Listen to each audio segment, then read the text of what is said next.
PM Modi का America की संसद में ऐतिहासिक संबोधन, भारत अमेरिका संबंधों की एआई से की तुलना। कहा, जब भारत बढ़ता है तो बढ़ती है पूरी दुनिया। भारत में बेहतर भविष्य की ओर ले जा रही हैं महिलाएं। डिजिटल क्रांति से मिला है विकास को बढ़ावा।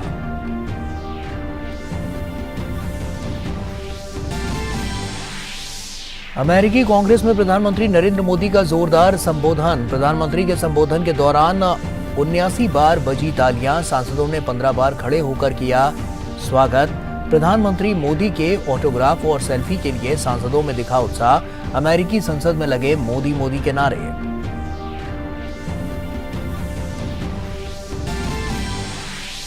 व्हाइट हाउस में प्रधानमंत्री मोदी के सम्मान में भव्य राजकीय रात्रि भोज का आयोजन। बाइडेन सरकार में मंत्री, सांसद और भारत के प्रसिद्ध उद्योगपति मुकेश अंबानी और उनकी पत्नी नीता अंबानी, आनंद महिंद्रा समेत कई गणमान्य मेहमानों ने की शिरकत।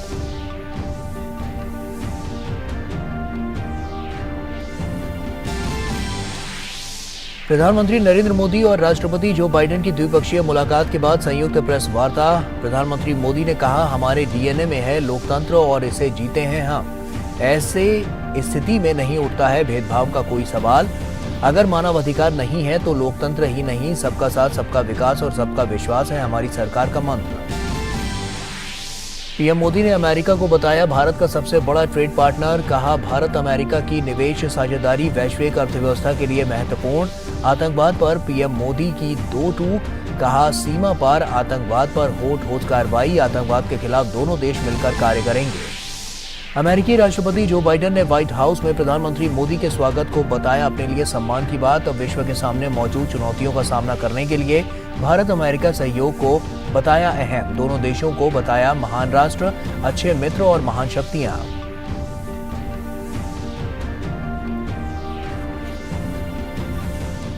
नमस्कार, आप देख रहे हैं डीडी न्यूज। आपके साथ मैं हूं गौरव श्रीवास्तव। प्रधानमंत्री नरेंद्र मोदी के सम्मान में व्हाइट हाउस में स्टेट डिनर का आयोजन किया गया। ये रात्रि भोज राष्ट्रपति जो बाइडेन और प्रथम महिला डॉक्टर जिल बाइडेन की ओर से दिया गया। मेहमान पवेलियन से होते हुए साउथ लॉन में इकट्ठे हुए। डिनर में मिलेट आधारित व्यंजनों को खासतौर पर शामिल किया गया।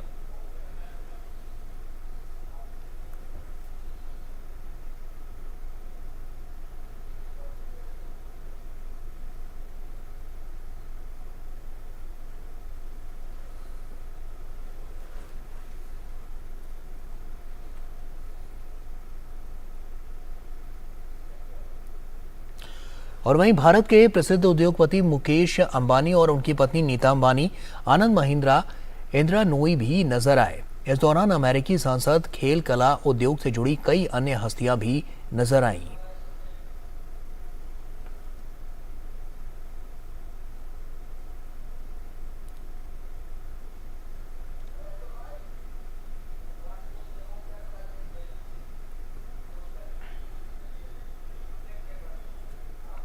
प्रधानमंत्री नरेंद्र मोदी ने अमेरिकी कांग्रेस को संबोधित किया। यह दूसरा मौका था जब प्रधानमंत्री कांग्रेस को संबोधित करने पहुंचे। इससे पहले साल 2016 में कांग्रेस को संबोधित किया था। 2 बार अमेरिकी कांग्रेस को वो संबोधित करने वाले वे भारत के पहले प्रधानमंत्री भी बन गए।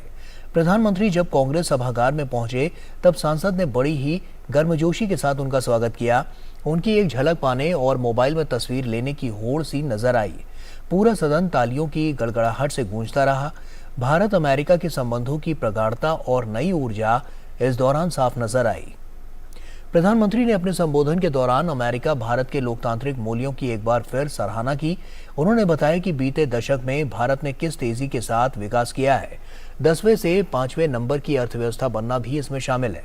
प्रधानमंत्री ने भारत की डिजिटल क्रांति, वित्तीय समावेशन से भी अमेरिकी कांग्रेस को परिचित करवाया।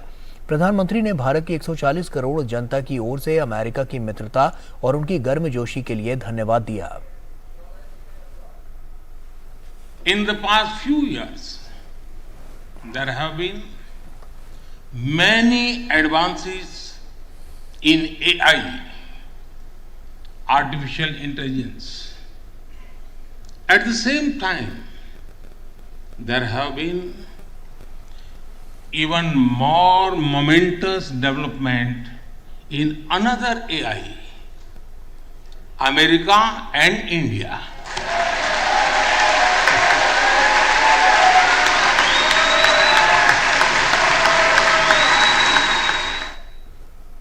बेहतर भविष्य के लिए लोकतंत्र की समृद्धि के लिए प्रधानमंत्री ने भारत अमेरिका की साझेदारी को अहम बताया और कहा कि ये विश्व कल्याण में भी अहमियत रखता है।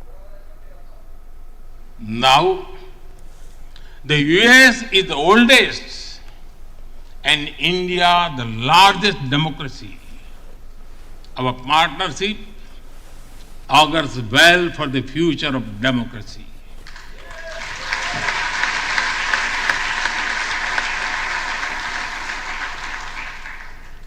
Together, we shall give a better future to the world and a better world to the future. और उन्होंने भारत के संघीय ढांचे, राजनीतिक व्यवस्था और विविधता में एकता के मजबूत सूत्र की भी बात कही। प्रधानमंत्री ने बताया कि भारत में 22 आधिकारिक भाषाएं, 2500 से ज्यादा राजनीतिक दल हैं, बावजूद स्वर एक है। We have over 2,500 political parties. Yes, you heard that right. 2,500. About 20 different parties govern various states of India.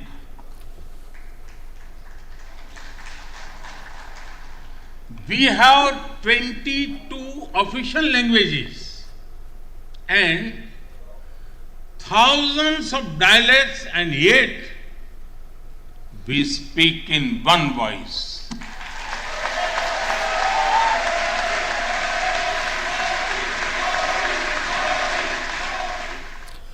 और वहीं नए भारत, सशक्त भारत को विश्व के लिए प्रेरणा स्रोत करार दिया। उन्होंने कहा कि बीती शताब्दी में भारत का स्वतंत्रता संग्राम और संघर्ष दुनिया के लिए प्रेरणा स्रोत बना था और आज भारत का विकास दुनिया को प्रेरित कर रहा है। In the last century, when India won its freedom, it inspired many other countries to free themselves from colonial rule.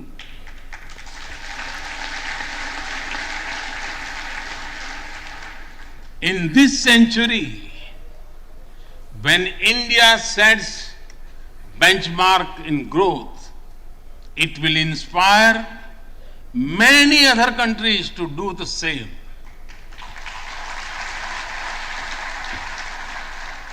Our vision is सबका साथ, सबका विकास, सबका विश्वास, सबका प्रयास। और वहीं महामारी को एक बड़ा झटका, संकट करार देते हुए प्रधानमंत्री ने कहा कि दुनिया अब एक नई दिशा की ओर चल पड़ी है। ऐसे में ग्लोबल साउथ को एक मजबूत आवाज देनी ही होगी। प्रधानमंत्री अफ्रीकन यूनियन को G20 की सदस्यता देने की भी पुरजोर उन्होंने वकालत की। COVID-19's biggest impact was the human loss and suffering it caused. I wish to remember Congressman Ron Wright and the staff members who lost their lives to COVID. As we emerge out of the pandemic, we must give shape to a new world order. Consideration, care, and concern are the need of the hour. Giving a voice to the global south is the way forward. That is why I firmly believe that the African Union be given full membership of G20.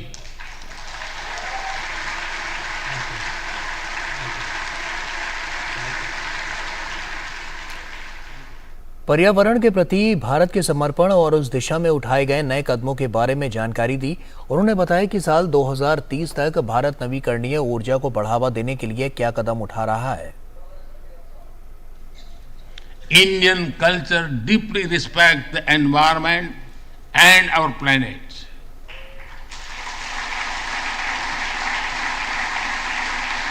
While becoming the fastest growing economy. We grew our solar capacity by 2,300%. Yes, you have heard right. 2,300%. We became the only G20 country to meet its Paris commitment. और वहीं प्रधानमंत्री Narendra Modi white house के बाद Capitol Hill पहुंचे। वहां उनकी अगवानी प्रतिनिधि सभा के स्पीकर केविन मैकार्थी ने की। वहीं संबोधन खत्म होने के बाद सांसदों ने प्रधानमंत्री का ऑटोग्राफ भी जमकर लिया।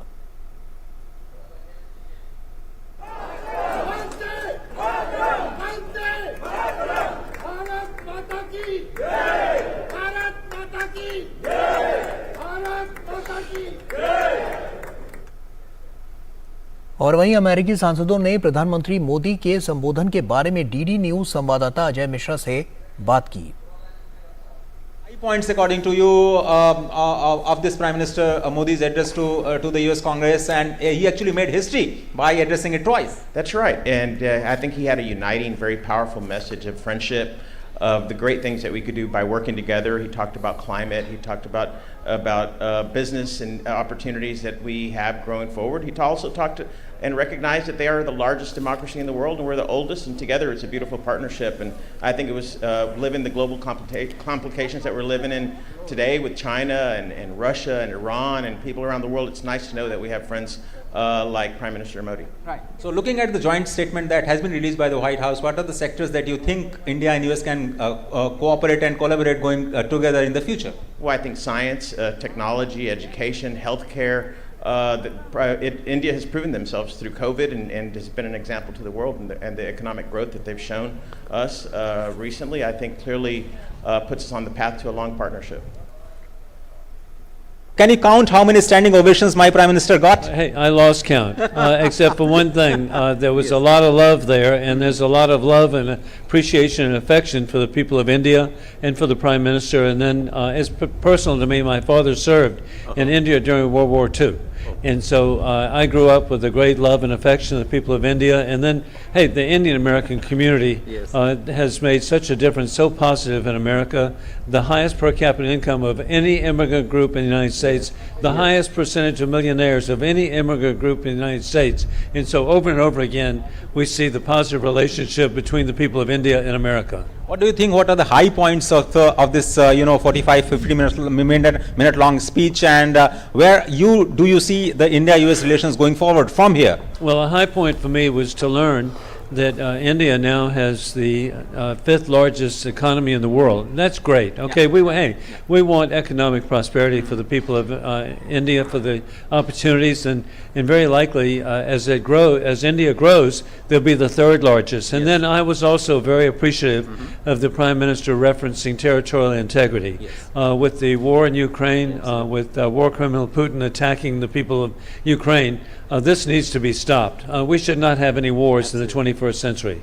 And what are the areas that you think India and US can work together to solve the global issues? Well, working together by having increased capabilities of national defense, America can help. India is first world country, not third, okay? And so by first world, India has the capability of having a defense industry so that they can produce the equipment that they can protect themselves. And so America can be right there to help back this up.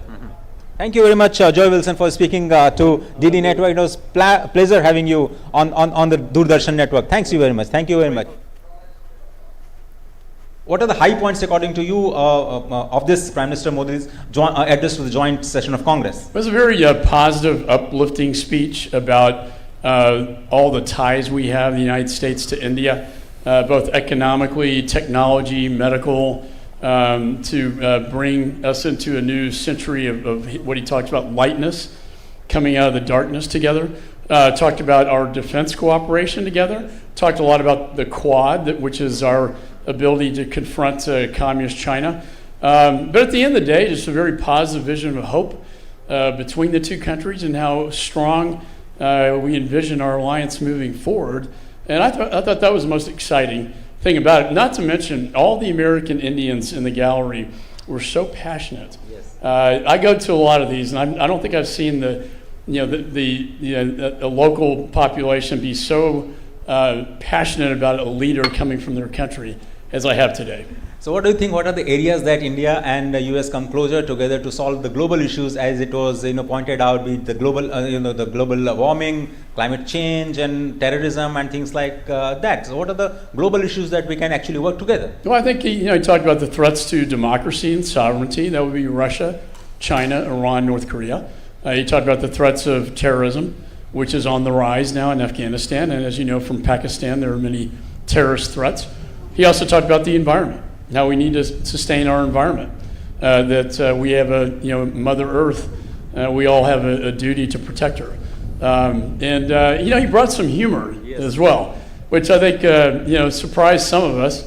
I know him, and his style was very entertaining at times, very humorous, but then very uplifting and passionate. And how do you see his direct and a public comment that this is not the era of war, but through dialogue and diplomacy, we all must do to stop this bloodshed and the human sufferings, especially with a reference to the Ukraine war? Yeah, well, he's right. If we work again together, if we have a united front, I think that should make a very significant difference. I thank you very much for your time. So this was Don Musser, who is the congressman from Pennsylvania, speaking on the Prime Minister Modi's historic speech and joint session at that US Congress. With camera person Mohit Joshi, Ajay Mishra, DD India, Washington DC. और वहीं Bharat America के बीच द्विपक्षीय वार्ता के बाद प्रधानमंत्री नरेंद्र मोदी और राष्ट्रपति जो बाइडेन ने संयुक्त रूप से बयान जारी कर संबंधों की प्रगाढ़ता को अगले स्तर पर ले जाने की प्रतिबद्धता जताई। दोनों ही नेताओं ने कहा कि लोकतांत्रिक मूल्यों को सशक्त करने, विश्व में शांति स्थिरता स्थापित करने और विकास की दिशा में साझेदारी असीमित संभावनाओं और क्षमता से भरी हुई है। प्रधानमंत्री ने कहा कि लोकतंत्र का डीएनए भारत की रगों में है। वहीं प्रधानमंत्री ने जलवायु परिवर्तन की चुनौतियों से निपटने के लिए भारत की प्रतिबद्धता, स्वच्छ व हरित ऊर्जा के क्षेत्र में सहयोग, प्रायोजित और आतंक के किसी भी स्वरूप के खिलाफ दोनों देशों के बीच सहयोग बढ़ाने पर चर्चा की। हमारे सभी साझे प्रयासों का मूल मंत्र है लोकतंत्र और लोकतांत्रिक मूल्यों तथा व्यवस्थाओं को सशक्त करना। विश्व के दो सबसे बड़े लोकतंत्र भारत और अमेरिका मिलकर विश्व शांति, स्थिरता, समृद्धि में महत्वपूर्ण सहयोग दे सकते हैं।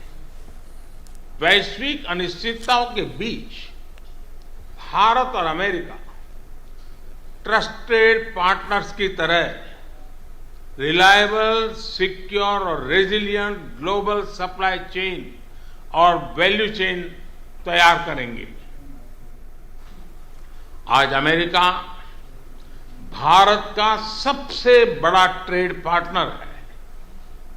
हमने निर्णय लिया है कि व्यापार से जुड़े लंबित मुद्दों को समाप्त कर नई शुरुआत की जाए। Artificial intelligence, semiconductors, space, quantum और टेलीकॉम जैसे क्षेत्रों में अपना सहयोग बढ़ाकर हम एक मजबूत और फ्यूचरिस्टिक साझेदारी की रचना कर रहे हैं। भारत और अमेरिका के बीच करीबी रक्षा सहयोग हमारे आपसी विश्वास और साझा रणनीतिक प्राथमिकताओं का प्रतीक है। पुराने समय के बायर सेलर्स रिलेशनशिप पीछे छोड़कर आज हम ट्रांसफर ऑफ टेक्नोलॉजी, को डेवलपमेंट और को प्रोडक्शन की तरफ बढ़ चुके हैं। जनरल इलेक्ट्रिक द्वारा भारत में टेक्नोलॉजी ट्रांसफर के माध्यम से इंजन बनाने का निर्णय एक लैंडमार्क एग्रीमेंट है। आज हमने आर्टेमिस अकॉर्ड्स में शामिल होने का निर्णय लेकर हमारे स्पेस कोऑपरेशन में एक लंबी उड़ान भरी है। संक्षेप में कहूं तो भारत और अमेरिका की साझेदारी के लिए even sky is not the limit. Ukraine के घटनाक्रम के शुरुआत से ही भारत ने डायलॉग और डिप्लोमेसी के माध्यम से इस विवाद को सुलझाने पर जोर दिया है। हम शांति की बहाली के लिए हर संभव योगदान देने के लिए पूरी तरह से तैयार हैं। और वहीं प्रधानमंत्री ने दोहराया कि G20 की अध्यक्षता के दौरान भारत ग्लोबल साउथ की जरूरतों को आवाज दे रहा है, तो वहीं one earth, one family, one future पर भी जोर दे रहा है। भारत की G20 की अध्यक्षता में हम one earth, one family, one future उस पर बल दे रहे हैं। ग्लोबल साउथ की प्राथमिकताओं को आवाज दे रहे हैं। मैं राष्ट्रपति बाइडेन का धन्यवाद करता हूं कि उन्होंने अफ्रीका को G20 का पूर्ण सदस्य बनाने के मेरे प्रस्ताव पर समर्थन जताया है। और वहीं प्रधानमंत्री ने साझा वक्तव्य के दौरान भारतीय लोकतांत्रिक मूल्यों और व्यवस्था के बारे में एक सवाल के जवाब में कहा कि भारत में सभी नागरिकों के अधिकार समान हैं और बिना भेदभाव सभी योजनाओं का क्रियान्वयन किया जाता है। जब डेमोक्रेसी को स्वीकार करते हैं और जब हम डेमोक्रेसी को लेकर के जीते हैं, तब डिस्क्रिमिनेशन का कोई सवाल ही नहीं उठता है। और इसलिए भारत सबका साथ, सबका विकास, सबका विश्वास, सबका प्रयास, उन मूलभूत सिद्धांतों को लेकर के, और इसलिए हम चलते हैं। भारत में सरकार के जो बेनिफिट्स हैं वो एक्सेस टू ऑल है। जो भी उसके हकदार हैं उन सबको मिलते हैं। इसलिए भारत के लोकतांत्रिक मूल्यों में कोई भेदभाव नहीं है, न धर्म के आधार पर, न जाति के आधार पर, न उम्र के आधार पर, न भूभाग के आधार पर। अमेरिकी राष्ट्रपति जो बाइडेन ने अपना बयान देते हुए कहा कि भारत के G20 की अध्यक्षता के साथ हम सतत विकास को एजेंडे के केंद्र में रख रहे हैं। And this year, under India's leadership of the G20, we're putting sustainable development at the center of the agenda. We're delivering meaningful action on low and middle-income nations, including multilateral development bank reform, debt relief, and building resilient and equitable health systems. अमेरिकी राष्ट्रपति Joe Biden ने America में लोगों की यात्रा को आसान बनाने के लिए 1,25,000 छात्र वीजा और नए वाणिज्य दूतावास खोलने के बारे में भी विस्तार से बताया। Building on the record 125,000 student visas for Indians to study in the United States we issued last year, and opening new consulates that's going to make it easier for our people to travel, work, and collaborate together. Bharat और America के बीच आर्थिक संबंधों पर बोलते हुए उन्होंने कहा कि दोनों देशों के बीच आर्थिक संबंध तेजी से बढ़ रहे हैं और दोनों देशों के बीच व्यापार दोगुना हो गया है। Our economic relationship is booming. Trade between our countries has almost doubled over the past decade to more than $191 billion, supporting tens of thousands of good jobs in both India and the United States. Add to that, 1 million American jobs across 44 states will be supported by the purchase of more than 200 American-made Boeing aircraft by that Air India is announcing earlier this year. And with this visit, Indian firms are announcing more than $2 billion in new investments in manufacturing, solar in Colorado, steel in Ohio, and optic fiber in South Carolina, and much more. अमेरिकी राष्ट्रपति Joe Biden ने यह भी कहा कि America semiconductor आपूर्ति श्रृंखलाओं में सहयोग को दोगुना कर रहा है, साथ ही दोनों देशों के बीच रक्षा सहयोग को भी बढ़ा रहा है। To harnessing our shared expertise on critical and emerging technologies like quantum computing and artificial intelligence, to ensuring they are not used as tools of misinformation and oppression. We are doubling down on our cooperation to secure our semiconductor supply chains, advancing Open RAN telecommunications networks, and growing our major defense partnership with more joint exercises, more cooperation between our defense industries, and more consultation and coordination across all domains. और वहीं इससे पहले प्रधानमंत्री नरेंद्र मोदी का white house पहुंचने पर राजकीय सम्मान के साथ स्वागत किया गया। व्हाइट हाउस पहुंचने पर अमेरिकी राष्ट्रपति जो बाइडेन और प्रथम महिला जिल बाइडेन ने प्रधानमंत्री मोदी का स्वागत किया। अमेरिकी राष्ट्रपति जो बाइडेन ने प्रधानमंत्री मोदी का स्वागत करते हुए कहा कि ये रिश्ता 21वीं सदी के सबसे अहम संबंधों में से एक है। The relationship between the United States and India is will be one of the defining relationships of the 21st century. Two proud nations whose love of freedom secured our independence, bound by the same words in our Constitution. First three words, we the people. The enduring ties and shared values between our people and the shared responsibility as global leaders to tackle the great issues of our time together. राष्ट्रपति Biden ने कहा कि भारत के सहयोग से हमने स्वतंत्र, खुले, सुरक्षित और समृद्ध इंडो पैसिफिक के लिए क्वाड को मजबूत किया। With your partnership, we've invigorated and elevated the Quad between the United States, India, Australia, and Japan to advance our vision of a free, open, secure, and prosperous Indo-Pacific. Decades from now, people will look back and say, the Quad bent the arc of history toward global good, as the Prime Minister describes it. और वहीं अमेरिकी राष्ट्रपति ने कहा कि दोनों देश सभी क्षेत्रों में आपसी सहयोग को बढ़ाने का काम करेंगे। Together, India and the United States are working closely on everything from ending poverty and expanding access to health care, to addressing climate change, to tackling food and energy insecurity. We've made critical and emerging technologies the pillar of our next generation partnership to ensure that these technologies promote and protect our values, remain open, accessible, and trusted and secure. प्रधानमंत्री नरेंद्र मोदी ने राष्ट्रपति Joe Biden का भव्य स्वागत के लिए धन्यवाद दिया। वहीं उन्होंने कहा कि एक प्रकार से ये भारत के 140 करोड़ देशवासियों का सम्मान है, उनका गौरव है। तो मैं राष्ट्रपति बाइडेन के मित्रतापूर्ण स्वागत और दीर्घ दृष्टिपूर्ण संबोधन के लिए उनका हृदय से बहुत बहुत आभार व्यक्त करता हूं। Thank you, President Biden, for your friendship. Friends, आज व्हाइट हाउस में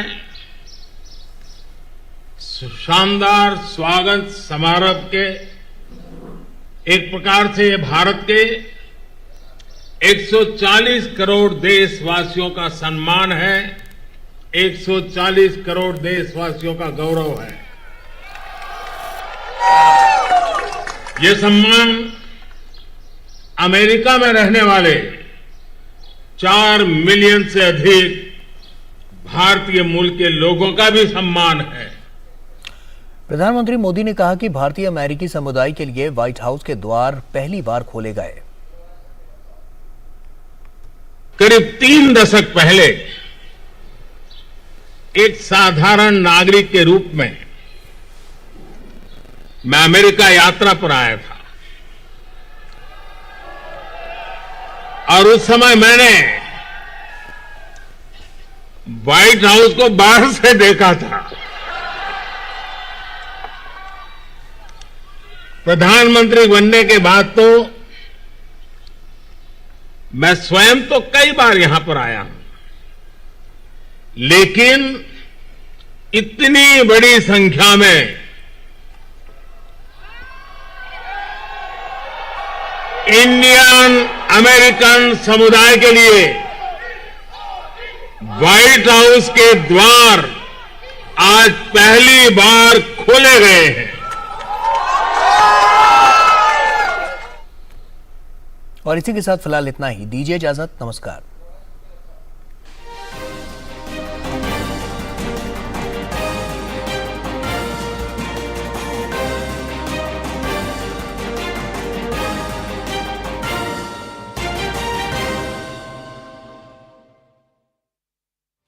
और नई रफ्तार के साथ देखिए